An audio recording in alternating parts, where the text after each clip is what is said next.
Some MMA fights can leave you with your jaw on the floor, be it from a high-paced fight or an all-out war, or sometimes just because you can't believe what you're seeing. Oh, this is so entertaining to me. This is fantastic. This video focuses on the latter. Not all fights are created equal, and this video aims to prove it.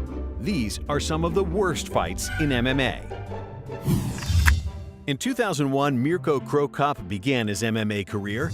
Known as one of the most dangerous strikers in kickboxing, finding opponents was a tough task as no one wanted to fight him. But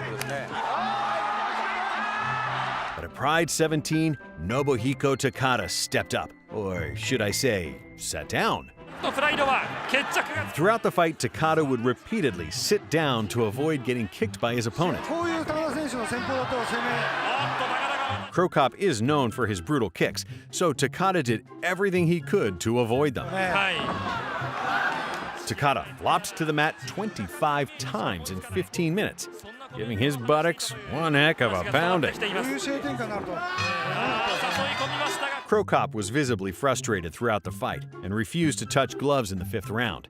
After 15 minutes of little to no action, the bout was over. And since no judges decided to score the fight, the match was declared a draw.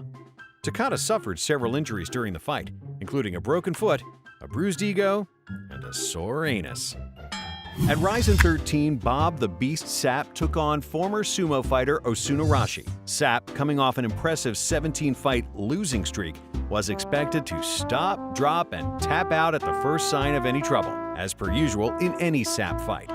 Hey, stop! Oh, Sapp is tapping. Shockingly, Sapp withstood Osunarashi's initial onslaught of punches. Osunarashi, who was making his MMA debut, went with the age-old strategy of completely emptying his gas tank in the first 30 seconds of the fight. Oh, monstrous punches already by Osuna.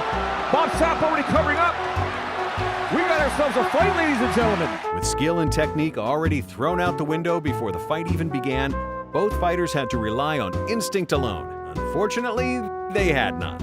I don't know what to say about Bob's face when he throws punches. Anticipating both fighters would gas out early in the fight, the promotion modified the rules by reducing the rounds from 5 minutes to only 3, although it didn't seem to help matters. 3 minutes, he can barely stand up Osunarashi. Bob Sapp barely has the strength and stamina to finish him. He can't even go in there to throw the punches. His opponent is almost knocked out standing up. He's got nothing. As both fighters begrudgingly answered the bell for the final round, both seemed to mutually agree to take a 30-second break midway through the 3rd round. Wow. I have never, in my 20 years plus of mixed martial arts, seen something like this, where an opponent is basically out on his feet and his opponent cannot go in there and finish him off. This is incredible.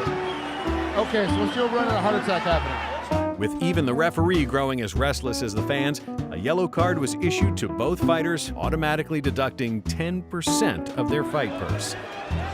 He's like, I don't care, I'll take the yellow card, it's fine. The penalty lit a fire inside both fighters as they mustered what little energy they had left to close their fists and wildly flail their arms towards each other. But a left hook landed there by Osunarashi. Bob Sapp went in there, covering up. Big punch thrown, another one thrown there. And that is it. While the fans lost, Sapp was declared the winner, earning his first victory in 8 years. Osunarashi, on the other hand, has since been released from the company.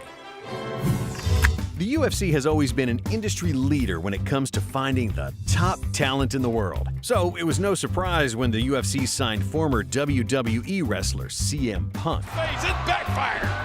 And CM Punk is in danger. Punk taking out Lesnar. Punk lost his UFC debut after submitting to welterweight fighter Mickey Gall in the 1st round. Just like that. So for his 2nd fight, matchmakers worked tirelessly around the clock to find an opponent more suitable for Punk, someone at or around the same skill level. After rigorously searching both Facebook and Twitter, they found Mike Jackson, a podcaster, blogger, and sometimes fighter. And I hadn't been training MMA on the ground for about 2 years, you know? After years of training with Duke Rufus, one of the top coaches in the world, Punk finally got to show off everything he learned under the legendary trainer at UFC 225.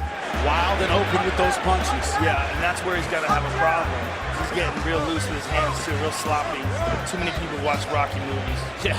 Jackson, seemingly the more skilled of the two, peppered his opponent throughout the fight. Oh, that hurt him. That's a big right hand. Although dominant during the fight, Jackson never showed any urgency to finish off his opponent, refusing to put full power in his punches and displaying some of the most lackadaisical ground and pound ever seen. Jackson not in any rush or urgent to try to get Punk out of there. Jackson was taking it so easy on his opponent that UFC commentator Joe Rogan joked that Jackson could have been bribed to carry Punk to a decision. Look, if I was a conspiratorially minded man, I would think that someone paid Mike to keep this fight going for 3 solid rounds. Jackson won the fight by unanimous decision, but received an extraordinary amount of criticism, mostly from UFC president Dana White. I don't know what that guy did for a living before we gave him this shot, but whatever it was, he needs to go back and do that again. I got the sense that he's a complete fucking idiot, and I couldn't wait for that fight to end, and I regretted not putting it on Fight Pass. Ever wonder what happens when you put a 220-pound fighter against a 50-year-old grandmother of 4? Always stepping up to fight top competition, Gabby Garcia's third fight since her debut in 2015 was against Yumiko Hotta, a geriatric part-time fighter and full-time grandmother. Hotta hadn't won an MMA fight in 16 years, so naturally she was the obvious matchup to fight the undefeated Gabby Garcia. That's the worst Japanese freak show I've ever seen, because that was a woman who did not belong I'll there say at this, all. that's the worst fight I've ever seen. Yeah. The fight went as expected. Hotta started off the fight by running around the ring like a senile old lady. Striking's got better. Oh, to throw wrestling!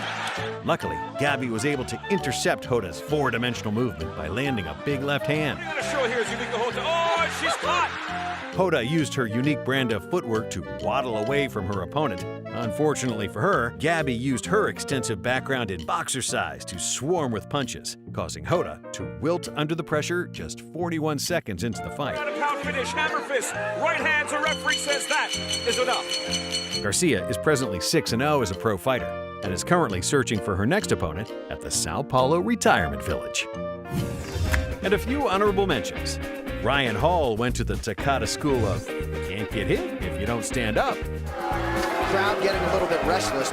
Doctors prescribe 15 minutes of watching Ngannou versus Lewis for patients who have trouble sleeping. It's funny, leading up to this fight, I said, there's no way this fight can be anything other than chaos. Right. It's definitely possible that I was wrong. Shamrock versus Severn 2 looks less like a fight, more like softcore erotica. Shamrock is in the mount right now, legs outside. Thanks for watching.